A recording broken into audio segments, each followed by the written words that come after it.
Hey everyone, Mr. MC here. This is a lap guide for Nurburgring GP with the Lexus RCF Group 4. Let's get this started. Your first braking point is just before the path on the left ends. Brake as much as you can, and when you start to turn in, slowly start to ease off on the brakes. Get as close as you can to the apex as there's a little dip and it will help with your car's rotation. Then ease off the throttle for this turn and be very patient when you start to accelerate. Before the green area on the right ends, you want to start to brake and start to bring yourself in to the inside of the turn. You'll be slowing yourself down quite a bit so you can get yourself set up for what's about to happen next. Once your car is pointing towards the corner of this upcoming turn, that is when you start to fully accelerate. Bring yourself to the middle, then ease off on the throttle. When you hit the apex, you can slowly start to accelerate and you can go a little bit wide over here. Don't go too wide, otherwise it'll cost you time. When the track piece on the right ends, that is when you will start to brake. Brake as hard as you can for a very short moment of time, then ease off on the brakes as you go along the turn. Bring yourself to the left, then brake before the curb on the left ends. You want to get your car to rotate as quickly as possible and be very patient with when you start to accelerate, as you don't want to make any contact with the gravel. Your next braking point is the moment the curb on the left starts. Brake as much as you can, then when you're easing off the brakes and turning in, just try to stay on the inside of the turn as much as you can. Once your car is pointing towards this white tent, that is when you can start to fully accelerate. You can go flat out through the S's, you just want to time it right, take advantage of the curbs so you don't make contact with the gravel. Then bring yourself to the right, and just after the tarmac on the right starts, you want to start to brake and take advantage of the inside of the turn. So as you'll see here, I'm going to take a little bit of advantage, slowly start to accelerate. Bring yourself to the left as soon as you can, then use a little bit of braking. You just want to get the car to rotate as quickly as possible so you can get on the throttle a bit earlier.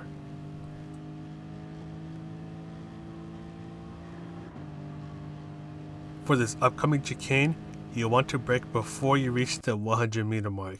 You can really take advantage of the track limits so you can get a better lap time.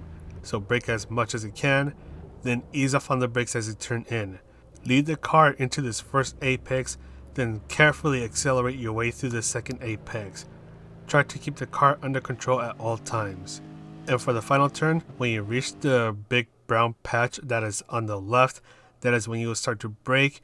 Try to get yourself to rotate as quickly as possible by easing off on the brakes, then slowly start to accelerate, take advantage of the whole width of the track, and you are good to go. That's all for the lap guide. Let's go ahead and quickly talk about the strategies. There are two strategies that you'll see people use in this week's C race.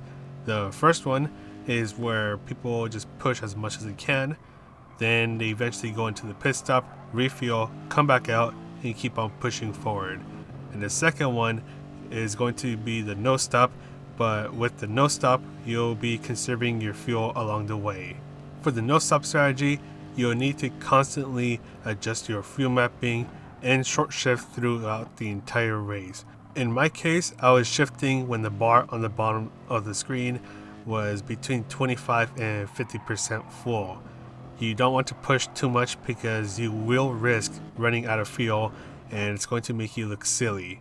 Since this race is 9 laps long, your goal is to use 11% of fuel per lap or lower. On the left side of the screen, I have where your fuel should be at the end of every lap. Now, one thing that you might want to consider when you're trying to save fuel is to actually hang out behind someone. So as you see here, I'm behind first place, and as long as I'm 1.5 seconds away from the car ahead of me, I'm going to be getting that slipstream benefit, which will result in even more fuel saving. And as long as you keep on doing the fuel map adjustments, short shifting, and stay behind someone throughout the entire race, or a majority of the race, the amount of fuel you'll be saving is going to really add up.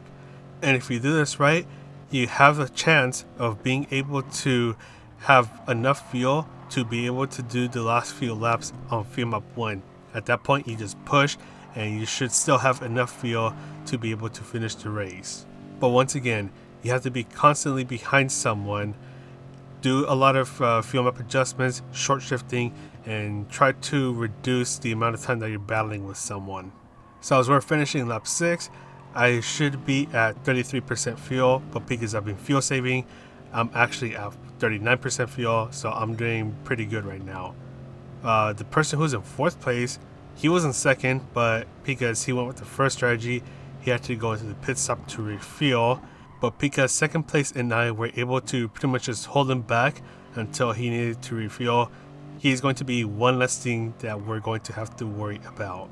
And that's the thing with doing the one stop. If you do the one stop and you come out into the traffic, you risk having to fight with those who are doing the no stop, and it's not like they're going to easily give away their positions. They're pretty much going to make you fight for it, which is going to slow you down, and the chances of you catching up to where you were before you pitted is going to go down. With the no stop, you pretty much have to defend yourself from those doing the one stop because they want to try to get past you and try to build a gap between them and you. But once again, if you have a couple cars doing a no stop, it's definitely possible for them to hold back the one stopper and pretty much make their lives miserable. Now let's say you're starting in pole position and you're going for the one stop strategy. Once again, you just want to try to make sure that you get away from whoever is behind you, because if they're running the no stop strategy and they're constantly within 1.5 seconds away from you, then they're going to be able to save up enough fuel to pass you when you go into pit, and the chances of you catching up to them is going to go down as you leave the pits, fight with the traffic, and all that stuff. Or if you just don't want to even deal with short shifting and adjusting the fuel map every couple of seconds, I mean, you could do the one stop. I mean, I'm not stopping you, so if you want to go for it, go for it. And that's all for the guide. Before I go, I just want to quickly mention that my team, Team Phoenix Esports, is now sponsored by GTR Simulator. They make racing simulator rigs and other accessories, so if you're looking to buy one and happen to be in the United States, you can definitely check them out, as we're also running a promotion code Phoenix, which will give you 15% off of your purchase. But anyways, that is all I have to say. I'm going to go ahead and sign off now. So this is Mr. MCA wishing you a good race, and I'll see you in the next video.